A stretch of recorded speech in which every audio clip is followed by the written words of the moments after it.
নমস্কাৰ কবিতা প্ৰেমী বন্ধু বান্ধৱীসকল, মই দেৱযানী আৰু আপোনালোকৰ বাবে লৈ আহিছোঁ এটা ধুনীয়া কবিতা। আশা কৰিছোঁ কবিতাটো আপোনালোকে ভাল পাব আৰু যদি ভাল পায় তেনেহ'লে প্লিজ মোৰ চেনেলটো ছাবস্ক্ৰাইব কৰিব আৰু ফ্ৰেণ্ডসকলৰ সৈতে শ্বেয়াৰ কৰিব। ভিডিঅ'টোৰ শেষত এটা কমেণ্ট কৰিব। তেন্তে আহক আজিৰ কবিতাটো আৰম্ভ কৰোঁ।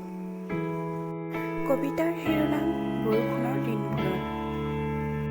তেওঁৰ নামত অনাবিল শিহৰণ এটা শুই শুই জাগি থাকে মাজে মাজে।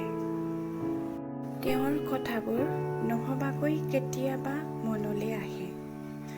শূন্য আকাশ কজলা ৰাতি, কেতিয়াবা কেতিয়াবা শূন্য স্পৰ্শ কৰোঁ তেওঁৰ উশাহবোৰ।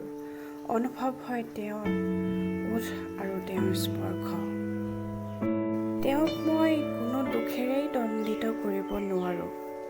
মই যে তেওঁৰ ভুলবোৰেই নেদেখোঁ। কেতিয়াবা হঠাৎ হোৱা ফোন কলত তেওঁৰ মাত, স্তব্ধ হৈ পৰোঁ মোৰ উশাহ আৰু চঞ্চল মন। মোৰ বাবে তেওঁ নামহীন শিহৰণ, মই তেওঁক বুজাব নোৱাৰোঁ আৰু আজি দুগালে সৰকি অহা তপত সকলোবোৰৰ অৰ্থও মই নুবুজোঁ।